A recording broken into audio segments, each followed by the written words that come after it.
First question, what brought you to Clark College? It's a long story, and really, it's a good story too. What brought me to Clark College was the fact that I have a heritage in Clark. Nobody knows it. My great grandfather attended Clark in 1870s, the early 1870s. Wow. Nobody knows that, but that happened, yes. And they had a school of martial arts science here at Clark University. So Clark University used to be out at Summerhill Hmm. and near South U Cemetery. You know South U? No, you don't know where South U is. It's really southeast of Atlanta. Okay. Yeah, and so that's where I was as a little guy then, and he was the first mortician in the city of Atlanta. That was 1874.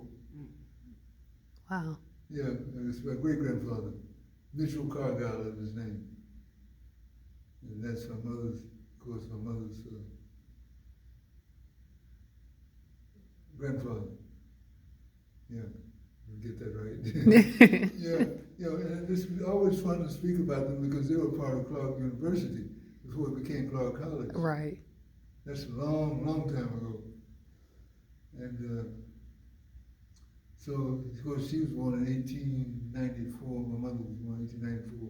Father was born in 1888. So I know a lot of the history, you know. And so anyway, you should ask me, well, what brought me to Clark College? It's a long story. The story's kind of long, and it's a good story to tell because a lot of people just don't have a clue. Right. Because that's why I love HBCU dearly, from the depths of my heart. There's none other like it. Had it not been for the HBCU, Clark College particularly, I don't know what would have happened to me and a lot of other my friends. Hmm. So I ended up coming to Clark College.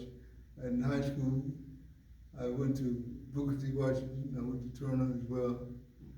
But Mr. Walton was my band director, Turner.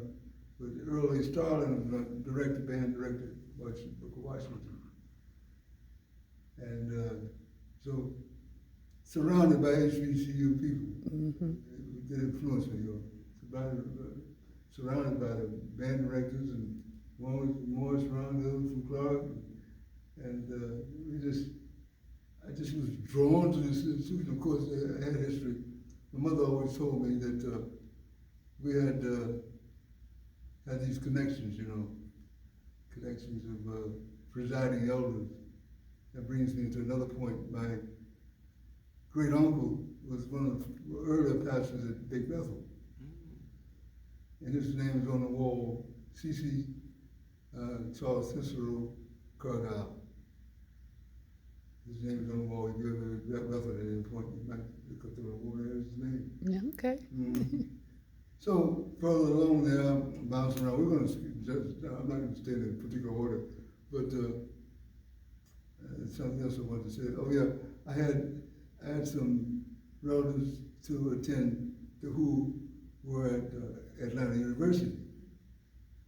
That's early. I think it was 1865 Atlanta University, Hmm. and so they left here and went to Howard after that. Went to Howard and do some more further study at Howard University, and some of them were in the field of medicine. They were doctors, you know, in Maryland. So there's a Provident Hospital up here. You see the name Provident Hospital in Maryland. Then they're connected to the bringing into existence the Provident Hospital. That's in Maryland. And so it's, you know, just jumping around, if you don't mind. Okay, it's a story. And see what else I can tell you relative. But anyway, getting back to Clark, we might go back, I might step back a minute, but we'll go start back at Clark High. I just love Clark dearly. I don't know whether the younger people love Clark as much as we did. We just loved it. Our heart would do a thump, because of Clark. With that love of this institution. I guess maybe that's why I stayed so long. I've been here 60 years. God, it's so time. Yeah, and not one regret. Not one regret. And great, had a lot of, had some issues along the way, but still, you're supposed to have issues as a human being, We, the band, started working with the band in '62 with Professor Carver. I must say something about him. He was with Chick Webb. He graduated from Clark University now. Hmm. Clark University in 1929. Went to New York. I have some pictures from some of his performances.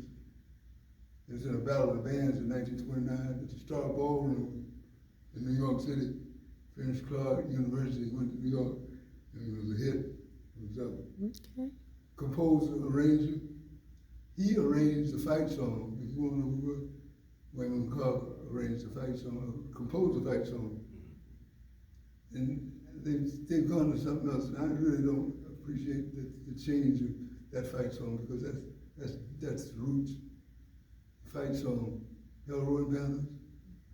Oh yeah, those are roots. You don't change the roots. Right. So along the way, when I'm speaking, just feel free to interrupt me. That's okay. Oh, no. Yeah. Let's see, what else? Yeah, he was chief arranger for Chick Webb.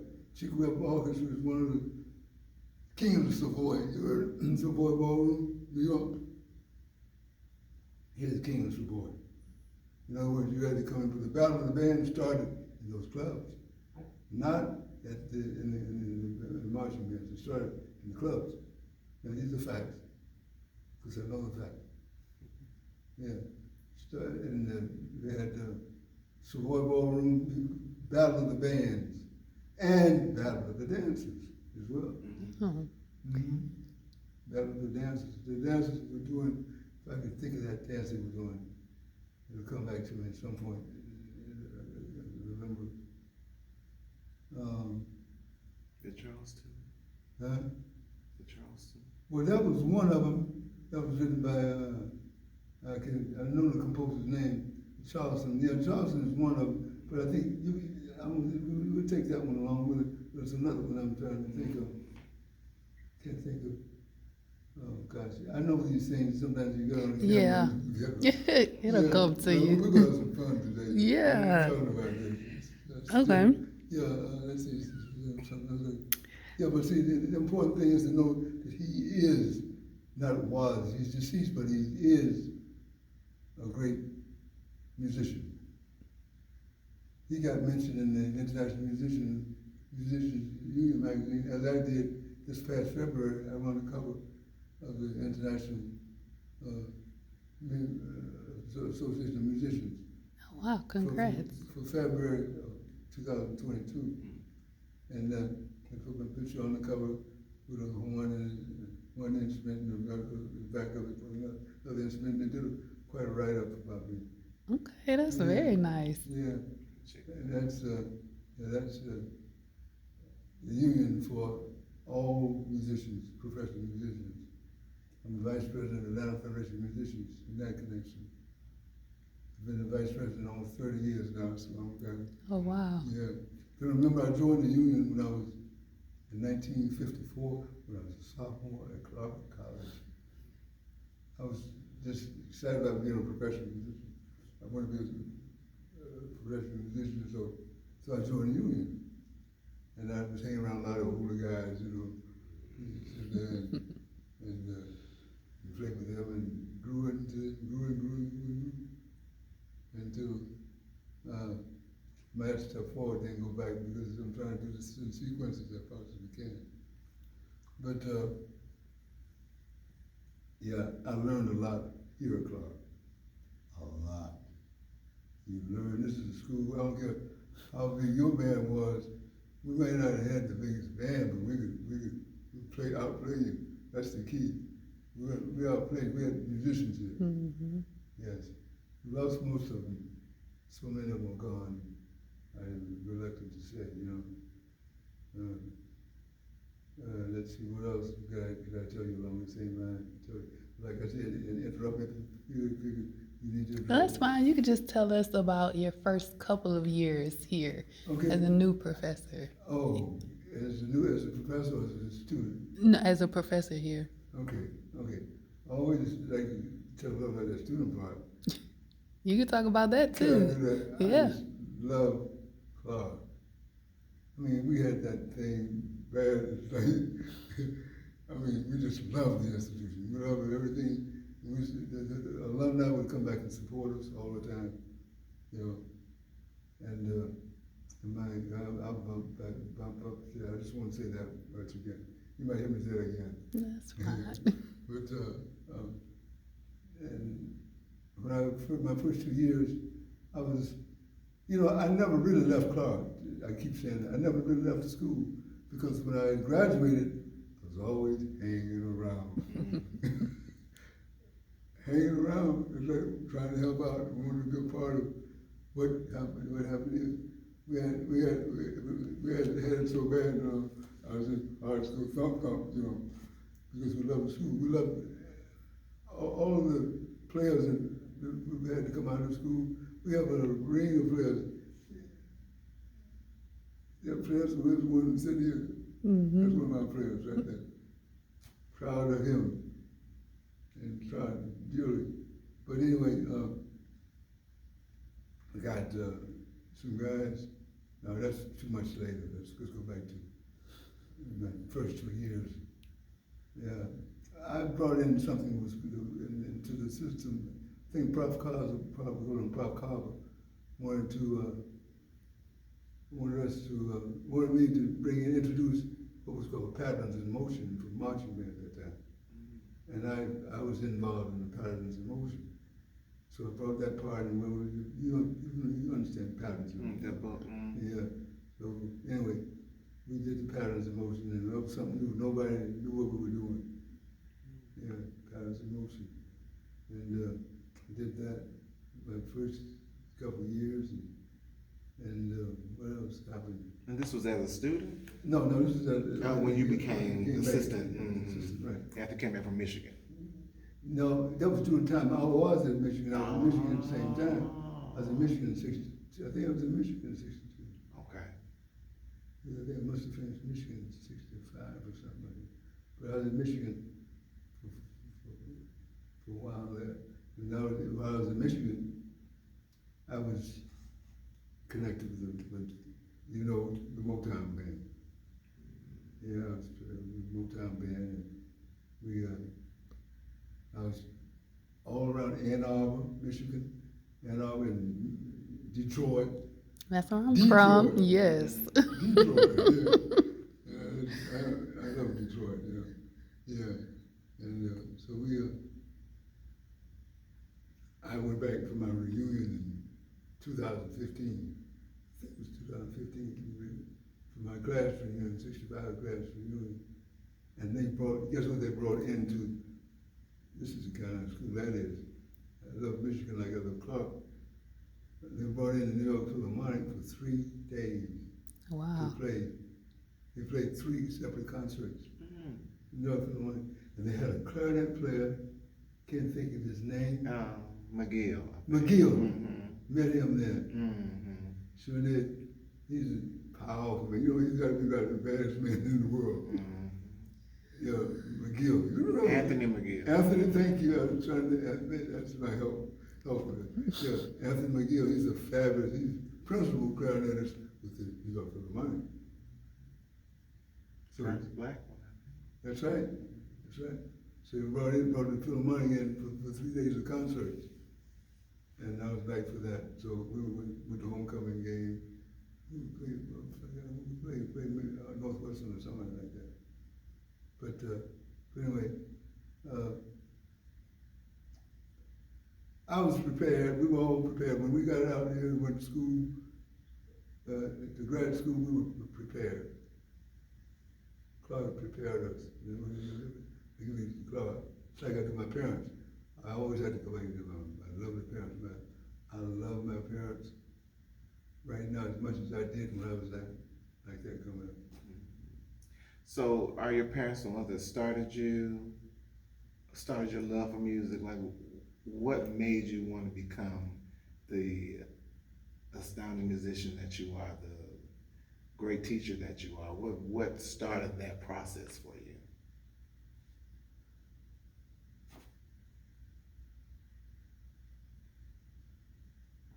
Excuse me. Mm-hmm. I get choked up sometimes.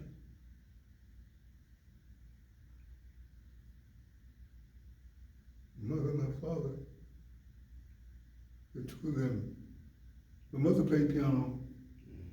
And my father played with black string bands. You ever heard of black string bands? Wow. Maybe not. But this is the precursor of the beginning, what they call country music. Ah. But you hear country music, we started that. Like he was born in 1880, and he should know he played violin, fiddle, they call it fiddle. He played banjo, which is a black instrument. The banjo, the mandolin, the guitar, which has the guitar has black notes as well. You know? Mm-hmm. Drop this bomb on you. No, it's okay. We love Drop this bomb it. on you. Mr. Beethoven. So he don't know what he's going on. He's a Moor. Ah, Moor. He's Mhm. Moor. Yes. I got another several names. See, I've traveled a bit. It's always connected to, I was in the service. I was to go in 51, 52, somewhere in there, because they were trying to get me to draft me. They were drafting me at a period of time. And I was able to, they allowed me to finish Clark, go back to the beginning of Clark days. I had to apply for, what do they call it? I forgot what they call it. But they allowed you to apply to get deferment. That's the key word, deferment. So they gave me a deferment to finish school. That's how I ended up finishing 57. I finished Clark 57. Gave me a deferment to finish school. That was the Korean War. My brother fought just a few years earlier in World War II. Oh. He was stationed in Germany. He was in combat, Germany and France. Yes. This area, I get a warmer feel in this area. I lived in this area as a little guy. I lived here. I lived in this area. I went to nursing school in a youth center. I went to nursing school. I lived here. I lived here. What Friendship Church is up there now? Mm-hmm. That's where our house was. It used to be Markham Street. That street where Friendship is, it was called Markham, M-A-R-K-H-A-M, Markham Street. It was 560 Markham Street. Oh, wow. So this area is just, it's just a warm, deep feeling for this area. This is fine city. Dr. Sharon Winters wrote a book entitled Vine City Blues. She wrote about my living in Vine City. This is Vine City we're in right now. So it's called Vine City Blues. That's the title of the book. Mm-hmm. So get a chance to take a look at that book. Okay. I could just live in this area. There's Griffin Street right over here. Griffin Street runs right into MLK. Okay. That street that runs right into. North side. No, run right into us. Right into MLK. There's a street down at the bottom of Morris Brown. Okay. It used to be called Tetnall or something. No, it wasn't that time. It was further back up. Okay. But this one is called Griffin. It's right up there now. My piano teacher, my mother carried me to piano lessons right there. I was close to 5, a little better than 5 or 6. I had my first piano book You still have it? I still have the book. Oh, wow. Amazed at it. Yeah. Yes, I'm amazed at it. Yeah. Yeah, my Miss White was her name. And I had the piano markings in there, and it must have been 42, 41, 42, somewhere in that period of time. She wrote it in the books, and she only listed for $1.50 per lesson, Yes. Okay. Her handwriting is in the book. My mother's handwriting is in the book. Oh, wow. Yeah. So that is the beginning of my piano lessons. Still got the book. I'm going to keep it until I breathe that last breath. And let's see what else. My brother. I was talking about my brother. My brother. I have letters from my brother dated 1944. That's during the World War II. He would write us letters and write parents' letters and write me a letter and a postcard. I have those cards. I had the ability to keep things. Mm-hmm. And all the cards and letters that he wrote us, and I'm afraid to touch them now. I'm going to figure out some way to put them in something so I won't. Oh, to preserve them. Yeah, preserve them. These are very important documents, Their P.O. box something. That's what it was saying. Ironic that I would end up in Germany myself. So I ended up in Germany in late 50s. Ended up in Germany. And yeah. Was it for music or was it to serve? I had a double MOS. Mm. You know what MOS is? No. MOS is, let me think what it is. Military Occupational Specialist. Okay. And I took these battery tests first of all. And what that meant is they would put you where they thought you qualified. In other words, the test would determine that. But there was, when they put me in the Signal Corps, that's a pretty heavy thing to be in, the Signal Corps. And I have a certificate for my Signal Corps. And that, what I had to do in that was take National Morse code for 8 weeks, 8 hours a day, and learn it. And you had to have so much speed per second, per minute. You Oh, probably, wow. if you heard a code. Yes. And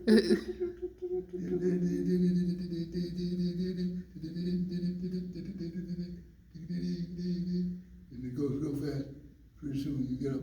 Then you have to do so many words per minute to pass the course. So I was able to do that. I learned a lot by my going into that. That was the first part. That's the first thing it was. And then I learned. That's when I heard the word. You hear the word cryptocurrency now. I was in cryptography at that point. Cryptography is highly secure, very high security. They had to have that before they check your records and all that, before they let you in that. Mm-hmm. So they had, that was that. That's Morse code cryptography, perforated tape, and all that stuff was a part of the Signal Corps. But I was itching, I was just mad because I wanted, not mad, but not angry. I wanted to be in the band. Oh, I was sent first station in Fort Jackson, in South Carolina. And what happened there? Okay, they found out I was in music, and they asked me to organize a drum and bugle corps as an enlisted private first grade. And so that's how what happened. I have a picture of all the things I tell you. I can say, well, here's what it is. Here's in art, in book form or whatever. Mm-hmm. I do that because people say, well, what do you mean? No, whatever I say, you can mean I have some proof for it. Right. I have some proof. I have some proof. Let's play it over and do. A lot of people don't want to hear that. Don't don't want to hear this fact, that fact, Beethoven, don't want to hear that. Of course not. You know They what? made Jesus white too, so hey. But you know what, Doc, I remember in performance class a long time ago. What made me realize what your love, the love of music that you had, is when one time you told us a story about the Sunset Club, and you was like 13 years old, and you went to go sneak to go see Ella Fitzgerald Well, you remember perform. a lot of stuff, don't you? Yeah, Right up here, thanks for bringing that up. Yeah, there's the corner of Sunset and, it was Sunset, now it's Sunset, and what's the other street that runs? It's the corner of Sunset and, It's got to be Sunset in the Sunset. north side. no, I mean, 100th Street. yeah, no, it's up here, I know exactly where it is. It's the Sunset Casino is what it was, the title of it. Oh, okay. It later became the Sunset, the Magnolia Ballroom was the later name. Okay. And it was a heavyweight club. You know, I forgot to bring it. Is that close to the post office? On Yes, Sunset? it's on the other opposite end, right? Oh, okay. Right on the side. On the same side, but at the corner. Okay. I can't think of that street, but I know what you're talking about. You know, Yeah. right behind Morris Brown, Yeah, right behind Morris Road on the corner. at that light where ITC is. That's Sunset. So you go. Oh, down that okay, hill, okay, so yeah, both At the corner, okay. I know, it's the yeah, I know Magnolia exactly what you're Ballroom. talking about. It was right there. We used to play our gigs, everything, we played, New Year's Eve gigs there, and Gladys Knight used to be our vocalist. Oh, Yeah, she was our wow. vocalist, yeah, Gladys Knight. Gladys, I knew her quite well. I played with her later on too, but I played with her when she was very young in high school, because one of Clark's directors, band directors, was Lloyd Terry. I mentioned Lloyd's name, he used to see too. Lloyd had called Lloyd Terry and the Stardusters, and I played in the band. When Gladys Knight was the vocalist, she sang jazz. She's a good singer. She could sing. Yeah, she was in the group. She would sing with us up there at the Magnolia Ballroom. That's one of the earlier clubs. Right here. That's just 2 minutes away from here. 2 minutes. Right. Yeah, 2 minutes. Yeah. Yeah. Thanks for bringing that up. Yeah, I wanted to bring that up. I just forgot it. But these are fun memories, and Lloyd passed away some years back. And Gladys was his husband. Our first husband was Jimmy Newman. Jimmy was in the band. He played saxophone. And but I couldn't bring that stuff up. I just too much. I was going to show you something that was talking about that performance up there. The Chick Webb, Ella Fitzgerald, and Wayman Carver performed right there at that corner. Yeah, And that's the Magnolia- amazing. And Magnolia at Sunset Casino. Yeah, I have a photocopy of it. And I'm going to bring some tickets for you. J. Neil Montgomery is another guy who lived not too far from me on Simpson Street, it's Simpson Town, but it's Booton Drive now. But I have some tickets dated 1947. Wow. At the old City Auditorium. Now, a little quick story about the old City Auditorium. That's the building that's east of Hurt Park. That's George State now owns it. And we played there because when I played there when I was in high school. We had a stunt night there called Booker T. Washington Stunt Night. We played there as well. And J. Neil Montgomery is a Clark graduate as well. Taught at Atlanta Public Schools. And he was the booker. He booked. I had 10 tickets. I had sitting right at my door. And I forgot it. Wouldn't show them to you, but I still show them to you. It's still not too late. But yeah, Duke Ellington, everybody was at that was the only place. That was the biggest place in Atlanta for you to play, and for the biggest ballroom in Atlanta. But it was segregated for black and white though. Yeah, it was definitely segregated. I have some old pictures I got from J. Neil Montgomery's home, and have some pictures of him. I guess maybe in some of the other rooms of the group as well. So that's that part. Yeah, but I heard Charlie Parker and Dizzy down there. Charlie Parker, Dizzy, and Sarah Vaughan and Earl Garner. Heard them at the City Auditorium. These are acts. They were $1. There were some were $1.25, and then 85-cent tickets. Wow. You all that talent. Okay.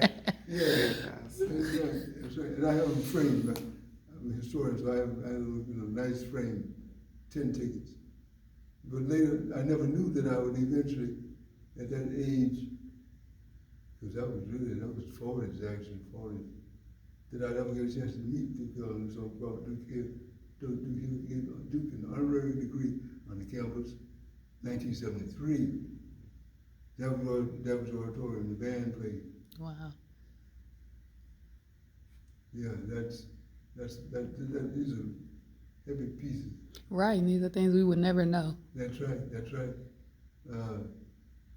And Dizzy, of course, and Dizzy now was like that. Because we played with Dizzy on the stage, center stage, and stage in Clark, New York City, with Dizzy when we presented with an honorary degree. He and Sarah was on the bill, Sarah Vaughan, and Dizzy.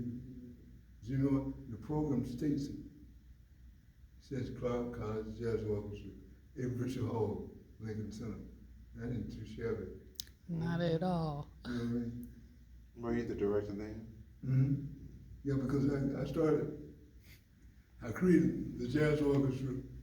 I had my first concert on the stage in Depth Auditorium, April 4th, 1968. That was the first official. But it became, I got it. Hey, Yeah. Didn't Martin Luther King get killed on Yes. that day? Assassinated? You're right. You're exactly right. I'm glad you brought that point up. And he's right. He was assassinated because we had almost to where it started to stop the concert because that news was out. That he had gotten shot or something like that. And that was April 4th, 19, that was the beginning of the Jazz Orchestra that I presented on the stage. Now later on in the 70s, I got it in its course. I was headed toward a degree program. So I got it in the course curriculum in probably around 76 or so. Course curriculum. You could get course credit for it. And then eventually you could get a degree in jazz studies. And, Wow. there's so much to tell you. We'll tell you as much as we can. I heard the Atlanta Symphony Orchestra have programs dated 1951, 52, 53 with the Atlanta Symphony Orchestra under Henry Chopin. That was the first conductor. So I heard the orchestra at that point in time. For a step further back in that period, we went to Fox Theater, and Fox Theater we had to go in the side door. One of the side said it was cold night. The guy wanted to see this movie. Put us in the roost. We call it the roost, you know. It's chicken roost, you know. We climbed the steps there, and we enjoyed the movie. But it wasn't fun to go to climb those steps. It was shorter legs, these legs is longer now.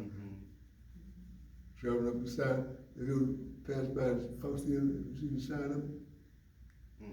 Probably. Yeah, next time, take a look at the side step. That's where African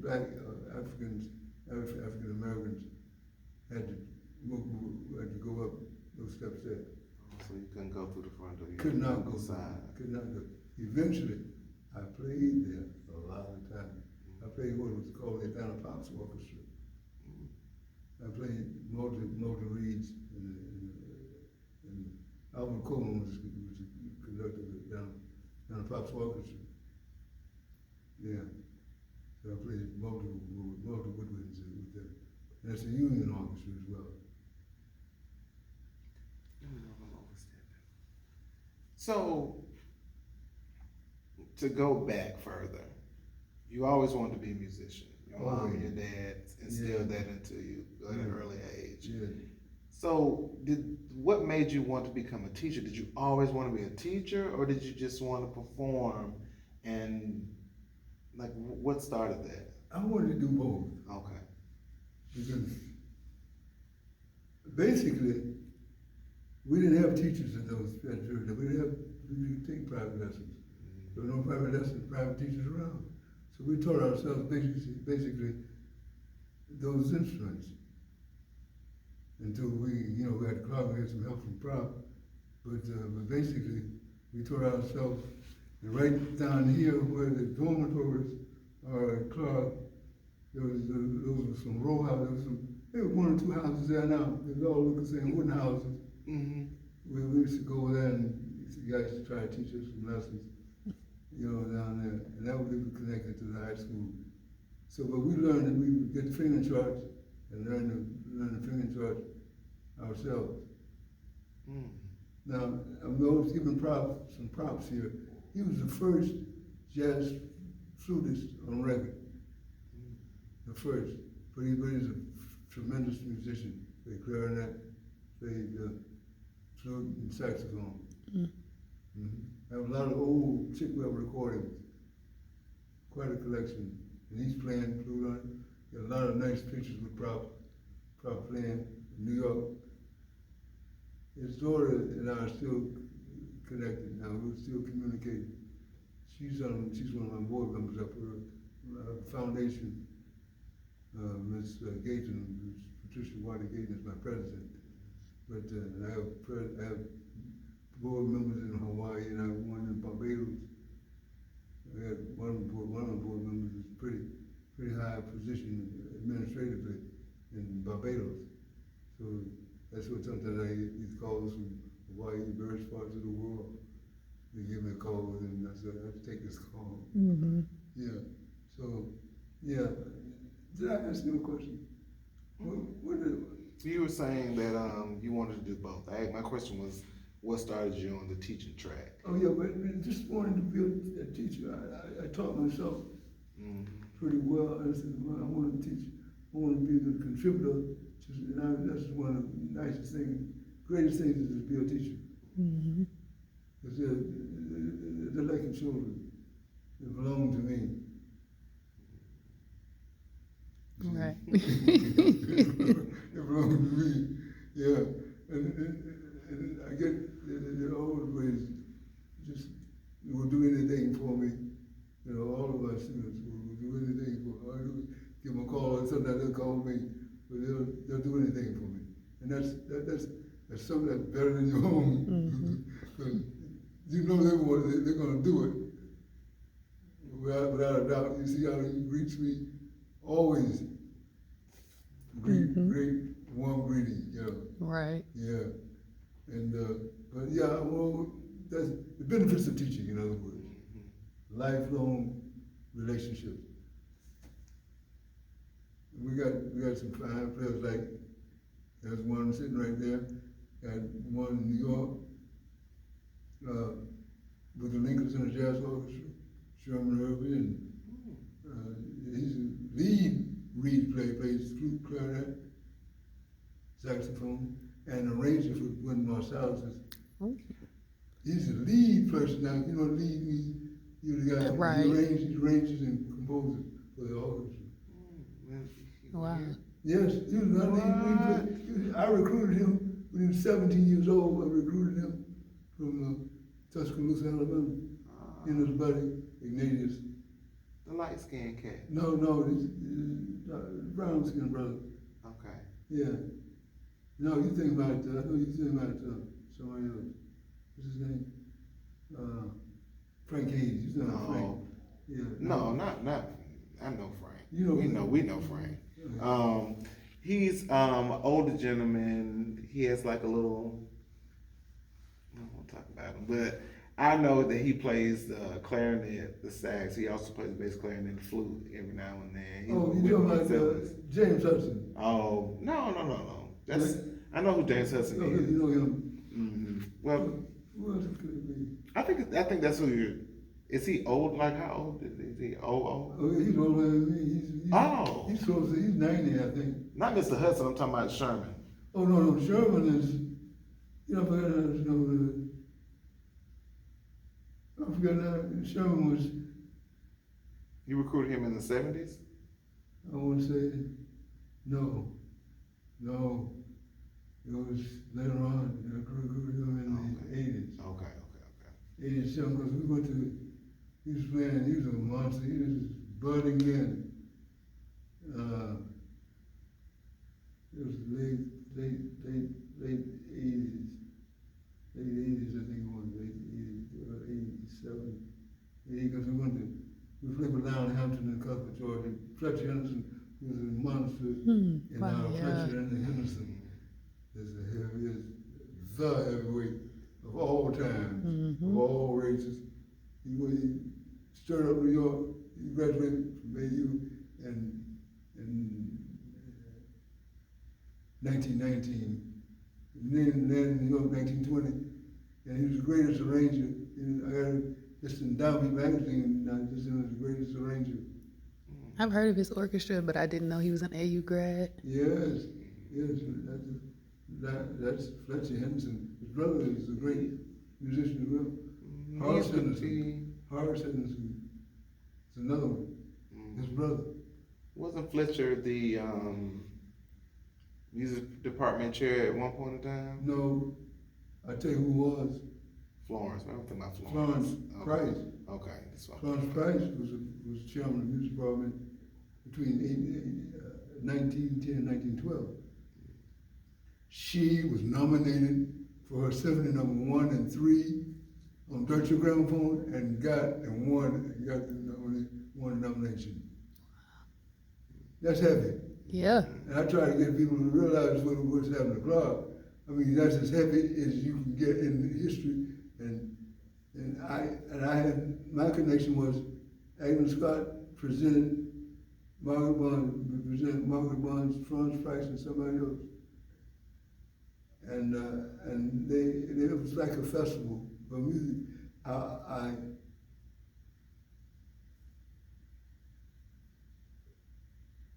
piano concerto in one movement. These are long stories. And it makes you proud and pride that you. I analyzed her piano concerto in one movement and presented it. I have a copy of it. I had the pianist play with the Atlanta Symphony played it March 3rd this year. Oh, I did. Played Florence Price's piano concerto in one room and the Mahler first. No. See, you're talking about all these people that you've met along the way, and other people are talking about you in the same way with such esteem. Oh, wow. Well, I'm just so happy about interacting and talking and sharing what I know and still learning, still growing. I'm a student too. I will always be a student. I have fun in researching students. I buy books. I have books. I love learning. I love growing. Nothing better than, because if you don't grow, you fade away. Right. So I know you all performed a lot, and did you have to, I'm sure you did you encounter a lot of racism and segregation with the jazz orchestra or the band when you all were performing in different places? Well, more than myself, in my period of time I did. There wasn't racism when we were performing, because I took the orchestra to Europe 8 times. Oh, and you didn't experience any of that? Well, it was there, but it was like we weren't in a position to really notice it. We were a little bit further along. Right, it wasn't so overt. So yeah, because 81 was our first tour to Europe in Switzerland. In 1981, I got an album, it's a red album cover. See, that's why I like to have some space so I can put this stuff on display on the campus. Yeah, 81, it was our first, and then we were back in 82, and guess who was our guest artist? Dizzy. Sold out house, wall to wall people. heavily. Wow. I mean, that's big, big time. We got a standing ovation with Dizzy still hanging around with me right now. So, what was your favorite performance? I know you said you went to Lincoln Center, you went to Europe 8 times. What was your favorite performance outside of the city or outside of the state? But we had great performances everywhere because we were heavyweights. I mean, we were accepted by. We 5 times in the North Sea in Holland. Mm. 5 times. We played up there 5 times. And one time was hitting so hard, the people from London, England were there and visited and heard the concert and we did a live broadcast after our concert, a live broadcast back to London in one of those performances. This just gives you an idea. You guys were killing it. Yeah, right. They were killing it. This is Clark. We didn't have uniforms. What we wore was dog suits and a black shirt and a red tie. Mm. Ooh, and a red handkerchief. That was a killer. We walk in the room and say, "Ooh." Sharp right there. Yeah. It was something that we made up. I made up. You know what I'm saying? Then we would alternate have red shirts, black tie, and red handkerchief and black suit, dog suit. And we did that. Let me tell you some more performances we did. We did Paris. We did Paris. Mm. We played the Euro Disney in Paris. Wow. Yeah, I've got pictures of all these guys. We played something called another festival. We played, George Wein was responsible for that one, called the Grand Parade du Jazz. The only college group on the bill. Wow. The only. Yes. Now that's the company we kept. James Moody sat on with us. I have a picture of Moody sitting there and playing. That was spontaneous. He was backstage and we were playing something. I forgot what we were playing. And he said,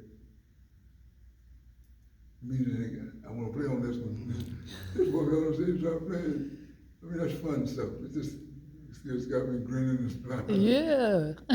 Killing it. We did another one called another festival. That's 2 or 3. Jazz Art Vienna is another festival. Jazz Art Vienna, that's another major festival in Paris. This music is heavy in Europe, a lot more than it is in America. We played Perugia, Italy. We played, that's the Italian, that's the biggest festival. We played in Italy. Mm. Yeah, again, we were the only college group there playing that one. That one drew such attention to it. We got to the airport in Rome, Italy. We had to play a couple of times in the airport. That's all that makes you smile. Yeah, we did that one, and we did another one in Germany. Freiburg, Germany. We did. I think Miles Davis opened that club up. We played one there, and the cover. In fact, the cover of I have a CD cover, and that's Freiburg, and I took the picture from that club to put on one of my albums. Spirits of Our Eyes. I've forgotten the title of that album, but anyway, it's a CD. We got 2 CDs and 2 vinyl. We got some more recordings. I just didn't have time to put it on wax, but we had some dizzy stuff. It's just so much that makes you smile when you think about the travels and all that we did. And nobody knows about. Oh, you probably don't know that the Montreux Festival that was in Atlanta, I brought that to Atlanta.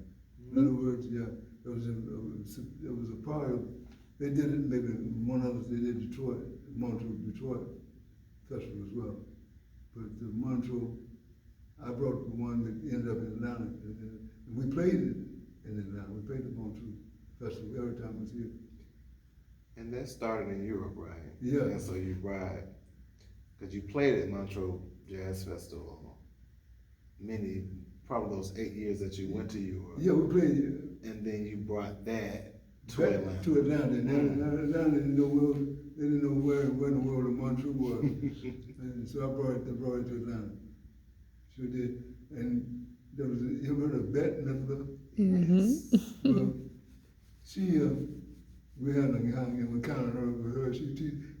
This stuff is on what do you call it? YouTube. Mm-hmm. I didn't know it until somebody told me, oh, this stuff is on YouTube. Yeah. I didn't know it. Mm-hmm. You can find she's teaching us about the music, how the music was looking, you know. She gave me 15 grand to come back again next year. Oh, wow. Yeah, she was excited about the group. And it's just Quincy Jones was we got an honorary degree here at Clark. He got a degree here at Clark. I was presenting for that one. And I got a picture with Quincy directing the group, Clark group in Switzerland. Just so much stuff. It's unbelievable. Yeah. We did the competitions. We had a competition. We played in Philadelphia, one in Chicago. Competitions galore. We always won a battle. What you can do. Yeah, we played Disney's music. And Disney music is the master. Yeah. All those runs and Yeah. Yeah. that good stuff. So, what's your favorite, or who are your favorite composers and arrangers for your ensembles, or who were back in the day? Dizzy, I'll see. Dizzy was one. Mary Lou Williams is another one. Okay. Mary Lou is a lady. She's from Atlanta, but she's connected with Kansas City. But she's a bad lady. And she loved the orchestra. Alan Hampton did too. I could name you names and names. Duke Pearson we were in school in Clark together. Duke Pearson is one of the baddest names in the history of music too. I'm pushing his name because I'm the last guy to do this. I'm the last one. Sometimes it almost brings tears because I can tell the story. I played with Duke Pearson. Duke Pearson is from Summerhill. I found out something very wonderful that his mother knew my mother. Duke Pearson's mother. Small world. Duke Pearson is a great arranger, a great composer. A&R man for Blue Note Records for 8 years. You know what that is? A&R, you know what A&R man? Artists and repertoire. So he had to approve it before you could record Right. for Blue Note. That's bad. That's badder than bad. Okay, running thing. Yeah, the running thing. He ran Blue Note Records. That's fact. All this good stuff is history that Clark has connected with it. Right. Did you compose any songs or arrange anything for them? Is that your thing? The first things we did, I did it because I didn't have any music. So I had to arrange. I was writing Quincy Jones. I was transcribing music.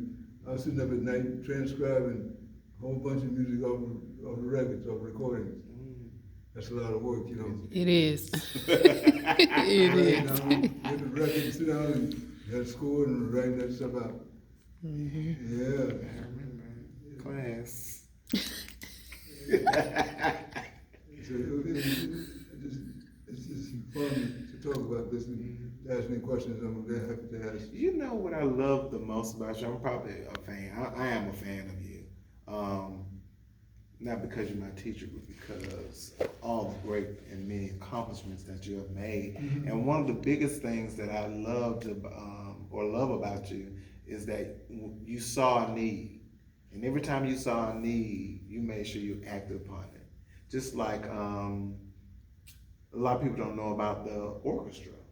You started that. Thank you. I was about to come back to that. Thank you for saying that because I was trying to say something else I need to talk about. He reads my mind well. Yeah, he's right. Yeah, I started the first orchestra in AU Center, symphony orchestra. We had a pretty good group. Yeah, we had some students, and then we used some people from the city, you know. And one time we did that Rachmaninoff piano concerto. That's not too bad. Professor Boozer played the. Oh, we did. Yeah, he played it. Yeah, he played it both times. The first time I just used students from Clark and maybe a few people from the city. But the second time I brought in part of the Atlanta Symphony Orchestra. Mm-hmm. Nobody knows that. I brought them in and I paid them. So who did the solo part for the second movement for the clarinet? You remember that? Who did it? The second movement has a clarinet, like a little solo. I forgot. You know, I forgot. I just thought I'd ask. Yeah. Thanks for asking. You know, think about it. So the second movement for the. That da da da da da da da da. That part right there. Remember that on the second movement? The slow section. That's Rachmaninoff. Rachmaninoff. Now it depends on if you're talking about the first one or the second one that he did. Probably the second. Okay. Probably the second. Mm-hmm. There's over a lot of string players in from the symphony, Atlanta Symphony Orchestra. But that's what I love about you is that everything that you set out to do, you're gonna make sure you put the Patterson stamp on it, and it's gonna always be above and beyond anyone's wildest dreams. Just like with the jazz orchestra, just like with the orchestra and the band. I didn't know that you did the patterns in motion. So patterns in motion is when you see the designs that we do on the field, that's patterns in motion. And so to know that he started that, you know, which is, I mean, I think all of that is just absolutely amazing. Which, Oh, you can go ahead. I just, like he said, I didn't know so much started with you, or that you started it. Now, I tell you, this is something else I started, and that was, I wanted my students to have teachers, you know, and they were, you know, applied teachers. So I brought in applied teachers. In fact, I brought in, I started all that. I started in the percussion department, the percussion, you have a percussion major. Mm-hmm. I brought that in. Because there's a lot of those instruments that are still here of mine. Those, the mallet instruments and all those instruments, my instruments that I brought for the school, because nobody in the center had marimbas and stuff like that. I got marimbas up there now that I brought here because I wanted my students to have. I didn't care what it cost or what it was, they were gonna have it. Ooh, big money. You know, I just love them dearly. I just love them to death, and I love them to the point that I wanted them to have whatever it took. And because I used to raise money to take them out on trips. We'd go to New York, Toronto, Canada, California. I raised money for that. And these were all-star. Yeah. What made you, probably fast forward a little bit, what made you want to be a part of the Grammys? What made you? Well, you know, I've been a member of the Grammy Awards for 50 years. Mm-hmm. And I was in this group of people who were composers, and nobody knows about the time. We used to have a composer organization, and I was one of those people who was involved in making decisions about composers, you know, whether they were good enough to be used or whatever. So I did that, the Grammy Awards. And then I later became a voting member.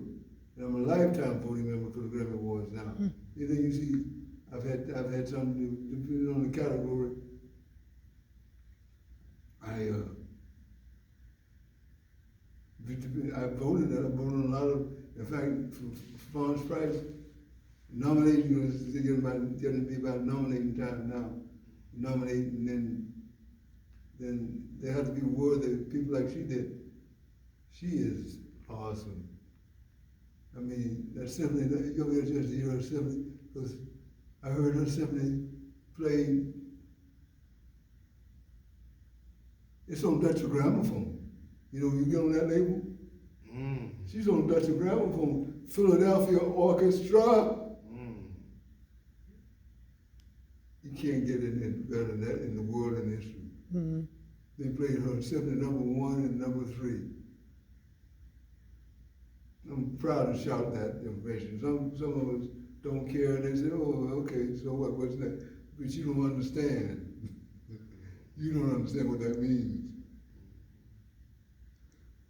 Okay, so now I'm going to flip it. I know the impact that you've had on Clark College and Clark Atlanta and the jazz program and the band, but what impact has it all had on you? Fulfillment, satisfaction, love, love.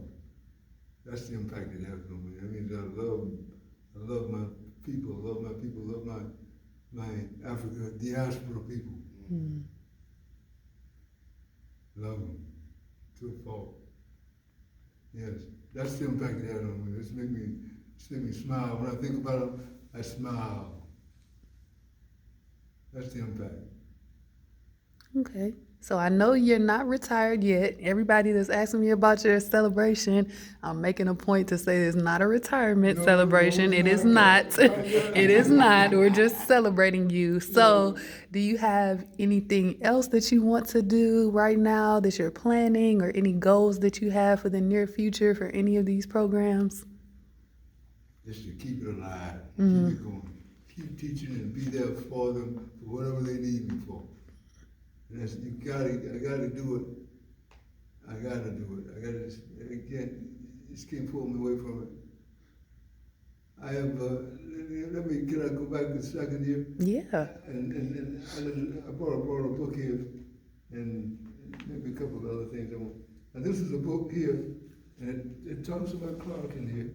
And this book says, it says, to build our lives together. And that's community formation in Black Atlanta, 1875 to 1906. Mm.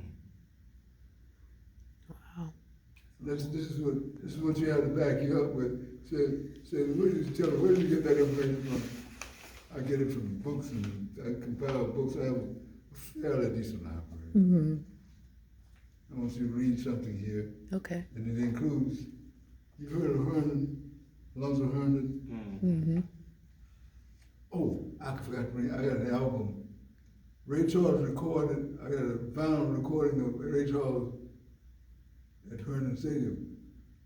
He recorded that. Mm. I got a vinyl recording, I want to bring it to you. Wow. Isn't that something? Yeah. Let me see where, would you read this? I'm coming right back now.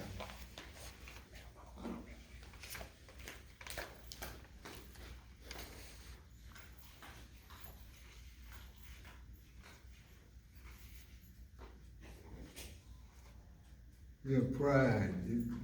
I'm just so proud to be able to talk about my students Right. in Clark. This I want you to read. I want you to read and see. It's a very important statement. You think you can read that for me? Right here, where it says Mitchell, see my thumb? Okay. See the Mitchell, where is it? Where's my thumb? It says Mitchell Clark, see it right there? Oh, mm-hmm. You read that, this right here. That's my great-grandfather right there. Oh, wow. Mitchell Cargill, David T. Howard, and Alonzo Herndon exemplify Black entrepreneurship in late 19th and early 20th century Atlanta. All three men entered the city after the Civil War. Their careers as successful laborers provided them with capital for investment and subsequent upward mobility. Yeah, that's all. That's enough. Okay. Yeah. So this is, I always have proof of what I'm saying. Right. Where you get that from? I said, yeah, but it's just fun. I just feel so at home in this area. Right. Having lived here, really a good block away from me, I lived there during World War, then the late 30s and World War II and piano lessons over there, nursery school in the AU Center. You know where the church is up here called Russian Memorial? Mm-hmm. They left off one thing. See, I do better than the people who put these signs up. They left off something. This never says the name of the church or school, does it? Think about it. Next time you go and look back reading, it doesn't say there was a school there. There was a church school. Hmm. And they put this church up there. It says Russian Memorial Church, but it was a church school. Oh, wow.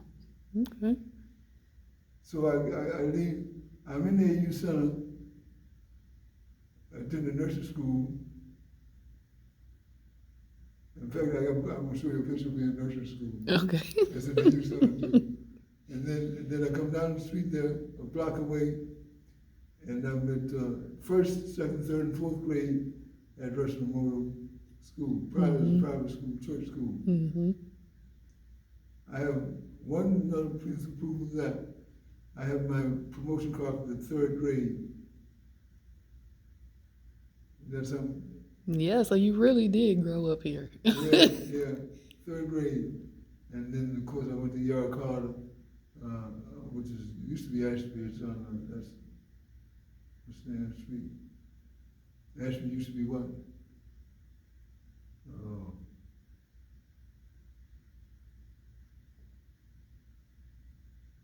I can't think, well, anyway, it was something else. Anyway, but I just want to show you that part in the book there. And this has Clark. Clark is mentioned in this book as well. Mm. You find all that information. Now I have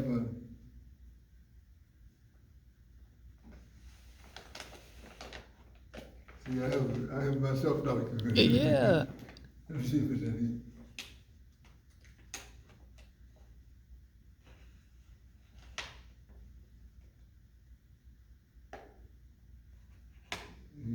This is 1939, 1940. Hmm.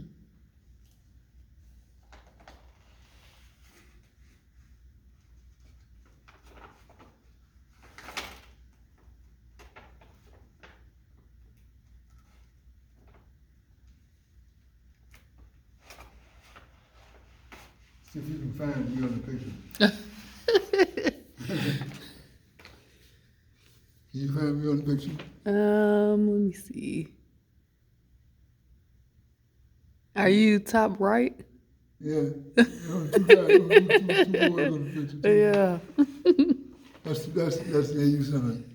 That was nursery school. Wow. Yeah.